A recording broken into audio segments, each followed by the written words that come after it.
Hello, hello, hello. This is Dr. Troy. And I'm Ben-Jamin Toy. We're broadcasting from the Cohesion Culture headquarters in beautiful Charleston, South Carolina, where even when it rains, the sun still shines. You're going to hear real-time stories from leaders confessing their most crucial or recent experiences in business. Learn what their cost them, steps they took to fix it, and how they planned to not do that one again. Welcome, Akeela Davis. Thank you so much for being part of the Conversation with Cohesive Leaders podcast. Well, thank you for having me. And it's nice to be able to tell your story. I think that's a great theme. That is great. And our listeners will be able to know a little bit more about you because your company is called Courageous Business Culture Incorporated. And you and I had some preliminary conversations talking about culture and leadership and collaboration and what all of that may look like. And so you just became like a real perfect person for this podcast. We're really speaking to these up and coming emerging leaders who are looking to grow, develop, and advance their career. And I think you'll have quite a bit to offer our audience. So once again, here we go. So we like to start off with something called connections before content. Mm-hmm. So there's going to be an opportunity for you to talk a lot about your role in your company and things of that nature. But for right now, we're going to address it from a personal perspective. And we want to know a little bit about you. So tell us something about you that is not on your resume. Well, it's amazing how our brain forgets some things. When I was 15, I was involved in something called the Junior Achievement Program. And it was a summer program that they set up to teach young people to become entrepreneurs. And if we were a group of 5, our company we made candle holders. So we collected tin cans from families and friends. We had the operation, somebody had a blowtorch and they would design the cans. I was the salesperson. I would go and sell it to stores or people and things like that.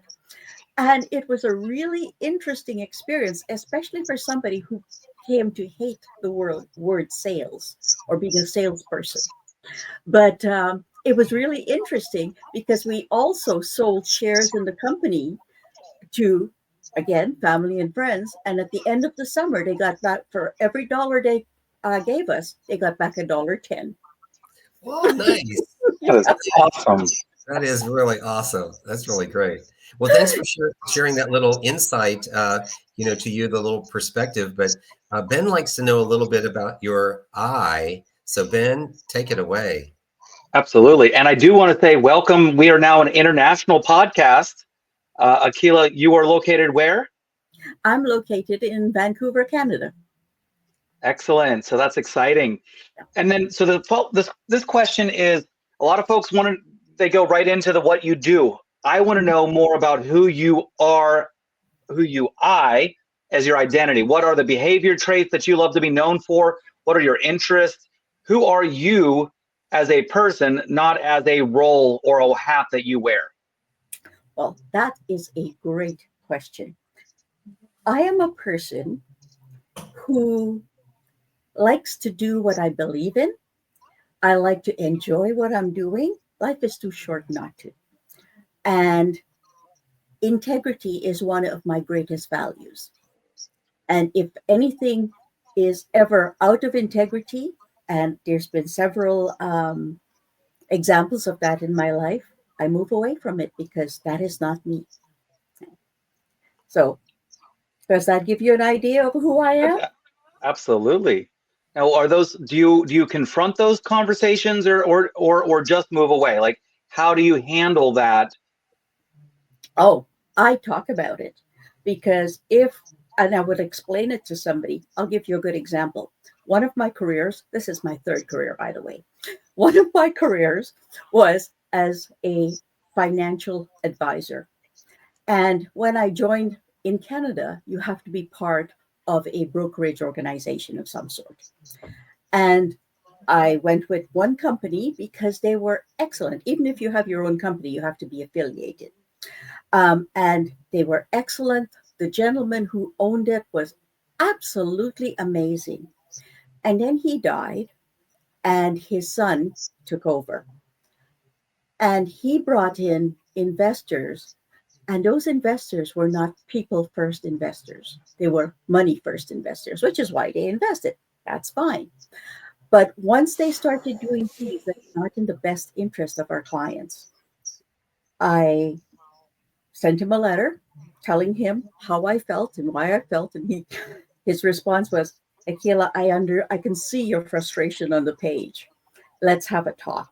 And we did, and we parted company amicably because I just could not continue to do things that were not in the best interest of my clients. Wow, You know, that speaks Akeela, volumes.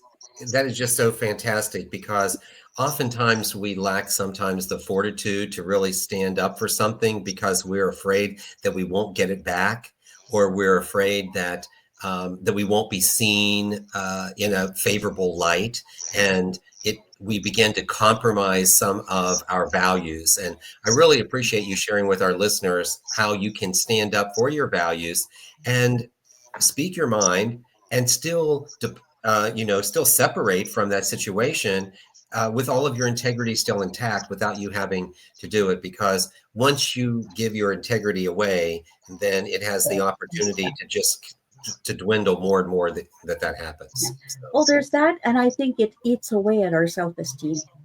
yeah, it does. Absolutely. You mentioned your three careers, so now I'd love to learn a little bit about what you're currently doing. And Troy mentioned the business name, but tell us what you do and how you make integrity. How do you live out your own value within your career now? Okay. I actually have 3 businesses under the same umbrella. And essentially, what I do is I am a consultant for corporations, both in training and in helping them. I call myself a culture renovator. Or, so I'm a culture renovator, and it's also on engaging people in a way that is more meaningful to them. It's just a different way of doing what you do. And I like what you do. To me, there's a lot of synergies there. And that's what Dr. Troy and I were talking about. Yeah. So the fact is that I would go into an organization. First, we do a survey that gives us a benchmark. We would then, if we are hired by them after we've done what we're doing, we do another survey so we can measure the difference. And, it can be lower, it can be higher. If it's lower, we know exactly why. If it's higher, we know exactly why. And that becomes the benchmark for future engagements. But, and that is a part of what I do, because part of me is I want to leave a legacy. And I brought this tool to North America, and I train and certify practitioners in using it. Well, I couldn't tell them that I was training and certifying them for something if I didn't know it worked and I could prove it to them. So Excellent. that's why I took on the consulting part. Yes. And now it's really interesting how that is going. And then there's the third company is I've had for quite a while. It's as a strategic coach, and it's about career coaching. So I understand the employees at their level. I work with leaders at their level, and I train and certify people on both levels so that they can help to integrate those organizations. That is really excellent. And I really just I think that our listeners can really glean a little bit of information from this to really understand the fact that you have values that you stick to. You have a plan. You're able to respond to the needs of others. So it's not just like you're hopefully putting something out there and that somebody will get it. You have a very specific need that you've identified, which makes you really innovative with that. So you've had all these experiences, which is really awesome. So let's get to the meat of the experience. And we're not going to ask you how many you've had, so it's quite okay for that, because I've certainly have had my share. But what we would like to know is, what is an experience that you can share with us? And this experience would be something that would be maybe considered a mistake, or something that didn't turn out quite as well as you would have liked it to have turned out. And so just pick one from your experience and share with us. What would that be? Okay. Remember, I just said I used to be a financial advisor. Yes. Well, this one occurred at the end of my financial advisory career. I had spent 15 years building a business. I got it to the point where I wanted. I had 10 people working for me, and it was great. Except that I found that I was not as happy as I used to be. When I first started the business, I started it to help people. I loved working one-on-one with people. And as the business grew, I kept becoming more and more and more of the manager and was the owner of the company. And one day, I had people lined up at my door because they had questions, they wanted something. And by 4 o'clock, I had a client appointment. And by the time that appointment, I was getting close to the appointment, my head was hurting so badly. And then I had my appointment, and after that appointment, there was no headache. And I thought, what am I doing to myself? I started this business to help people and have the freedom to do what I want to do, to be who I wanted to be.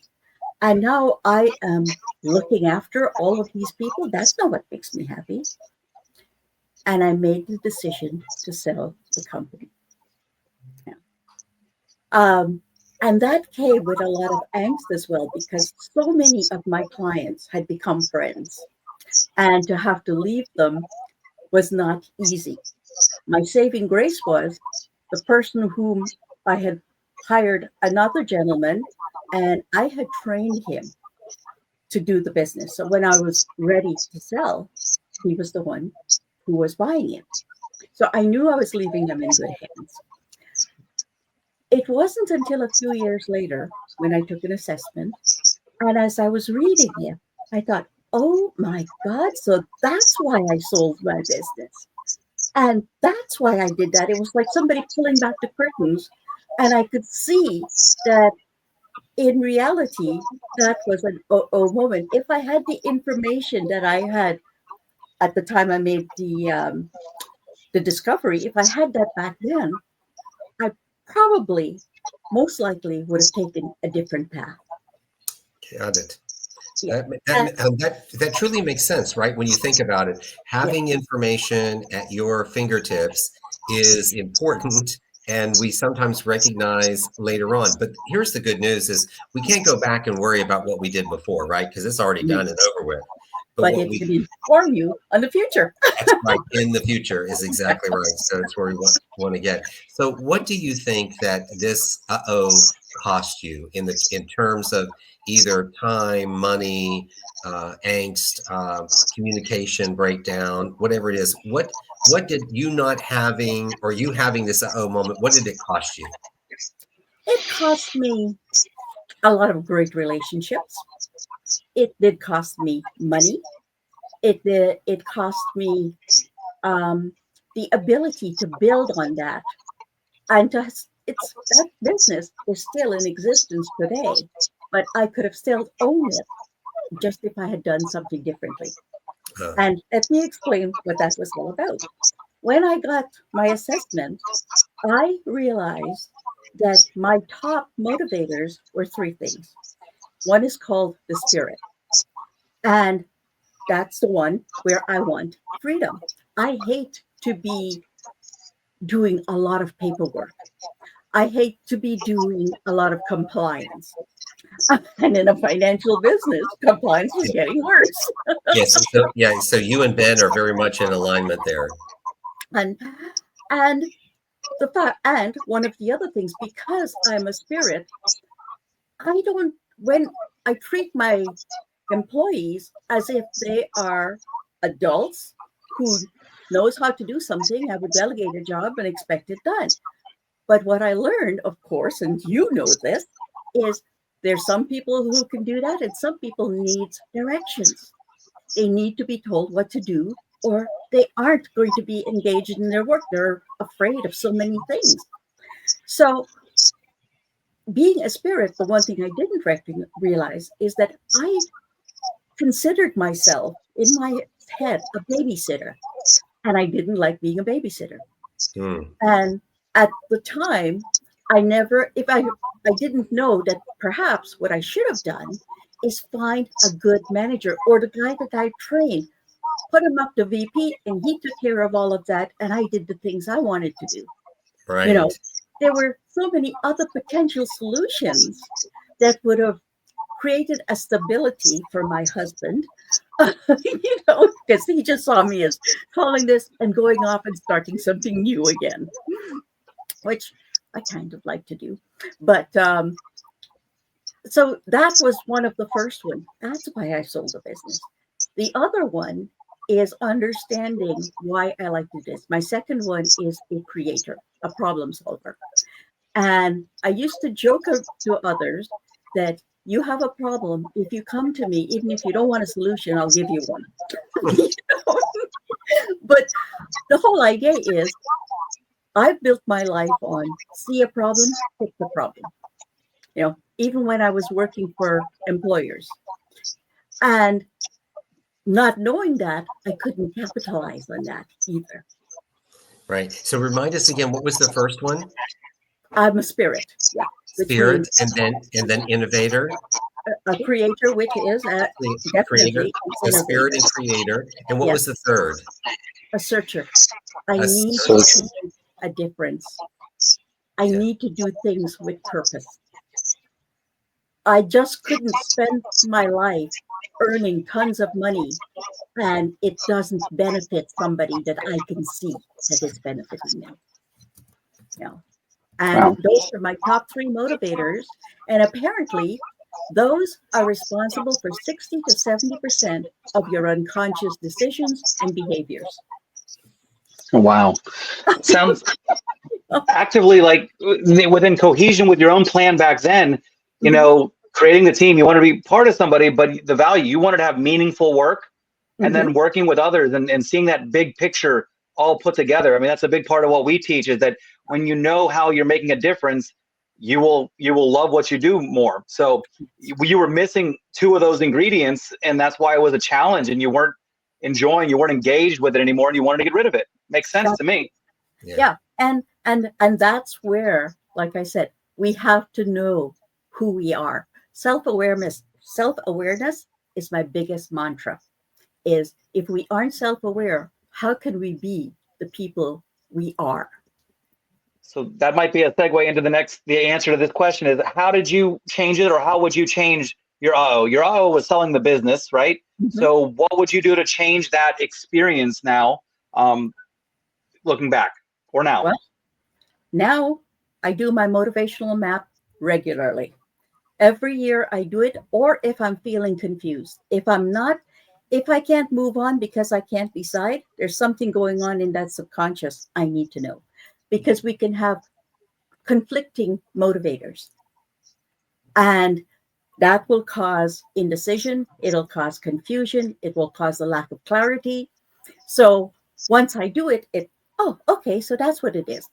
It allows you, when you know what it is, again, it allows you to reconcile or decide which one is more important to you at this point in time, which will get you to where you want to go. So that's one of the things we do. I do it, as I said, at least annually, because motivations, unlike personality assessments, motivations change. Motivations it takes into consideration your past, your experiences, nature, nurture, everything you have grown up with, everything that went into your subconscious when you didn't, between the ages of 2 and 7, when you didn't make choices as to what went in there. it also comes from your present, your self-concept. If you think you can do something, you're more motivated to do it. If you don't think you can, you would tend to avoid it. And it comes from the future. It's our expectations of the future. I always joke that most university students never completed their only completed their degrees because they expect to get a better paying job because of it. They didn't do it for the love of learning. I said most, not all. Right. Yes, exactly. All right. So what we have here is you have an experience where there was lacking some information that would have been helpful for you to have had, or at least maybe not information, but a different perspective of how you could do it. So you could have rearranged your org structure to allow you to still do some of the things that you want to do. So what our listeners who are thinking through and realizing, oh, wow, I've made some choices and decisions where I didn't have all the information I needed. The fact is, you didn't quit. You just reinvented what it was that you needed to do. So that will be helpful for people to understand if they make a mistake and not have enough information. They just have to reinvent themselves or reinvent the situation or the conversation. We understand that it also takes like fortitude. It takes discipline, rigor, integrity in the choices that you make so that your reputation will be intact regardless of the the rough edges that are going to happen along the way. So that's really great that we've been able to put that together, think about that and how that'll work. Now what we'd like to ask you is, many of our listeners are individuals who are dissatisfied with their current employer because they're not getting the training and development that they deserve, or they're being passed over for a promotion without a plan for improvement. What are 2 or 3 things that you would say to an individual who wanted to improve where they were in their work career? What would you say to them that they should do, and aside from what we've already covered? Yes. I didn't expect that question because I don't want to answer it in a self-serving way. Okay. But this is where, again, knowing who you are. Can I describe the motivational map to you? And, if you are going to cut this, please feel free to cut out any portions you don't want. Oh, no, this podcast goes one take. Start to finish, one take. Everything you say, it's included. Okay. Because like I said, I don't want to be self-serving. Well, I'm going to tell you what, Akeela, I'm giving you permission to turn off your humility button. So you can put the humility button on hold and just speak your mind. Okay, great. Thank you very much. I appreciate that. This is where the motivational map comes in. We all have 9 motivators. Okay. And what motivational map does, it uncovers your motivations. It doesn't create it. And then it also tells you your level of satisfaction with each. So for somebody who's not getting the training they want, it will show it. And if it's not one of their top 3 motivators, anything that is below a certain number is considered, it can become a demotivator. Even though it's not a motivator, it can become a demotivator because it's not being satisfied at a minimum level. And that is giving that person the information. They could take it to their manager and say, look, this is causing me to be demotivated, which is costing you money. How much would it cost to give me the courses that I need so I'm feeling more empowered and more engaged in my work? Because that would be a lot less than what it would cost to replace this person. Because they're not only losing the person's talent, they're losing the knowledge that this person has. Now, so, and it goes through all of those. One of the most common problems I find with people who are dissatisfied at work is they're bored. They've been in that position 5 to 7 years. They know it inside and out, and they're now bored. And if they don't know it, they can't talk to their managers about it. And the managers never think that this person is so good at what they do. Why would they be bored? So it's a conversation starter between management and people, and it helps them it helps you to understand yourself and what you need, and it helps management to understand you and what you need. And it ties into how you can use this information to become a more cohesive organization. Yeah, What you real. said well, impacts both levels. So we have the emerging leader giving them permission to take that assessment, or at least internally realizing that they want more, because 71% of employees are seeking growth, development, advancement. But again, here's us giving you permission to go have the conversations with your leaders and managers and say, I want to do more, I want to be more, help me in that. And then also the leader, the organizational leader, that's the supervisor, they have to realize that it costs more to replace somebody than most training that you do. And there are plenty of studies out there. And the most recent one that I saw is that it's a $7 ROI for every dollar invested on leadership development within an organization. Absolutely. So for every dollar spent on an employee to become more, they get $7 more in revenue and productivity. I'm not sure if it's which one it is, but in productivity, I'm going to go with that one. So when they realize that, and then it costs, I mean, the stats vary, but upwards of 50 to 150 to 200% to replace somebody when onboarding is such a challenge sometimes. So what you said is a key thing to people are learning about and being self-aware and willing to have those hard conversations, and rather than ghosting. A lot of younger generation, I mean, in the dating world and all these things, we're so used to, okay, this isn't serving me, I'm just going to bounce. There's no 2 weeks notice, there's no nothing, I'm just gone. So let's have these conversations, because they don't want to lose you, you don't want to be lost. Nope. Let's actually just have the conversation. Exactly. And you know what you just said about young people? You and I just had a quick conversation before this started that I have been honored by Icon magazine, and I'm the March cover story. But one of the things about being in Icon magazine is giving back. And something I've wanted to do for many years, and it's finally getting done now, is I'm donating a number of motivational maps to young people and to people who are going back into the workforce, so they can match what it is that they enjoy, they feel great about, that fulfills them with the work they're doing. And you know what a fulfilled worker who is more engaged, employer gets more from them and they get more from their jobs. Because the way I look at it, engagement is a two-way street. You cannot do it by yourself, either one.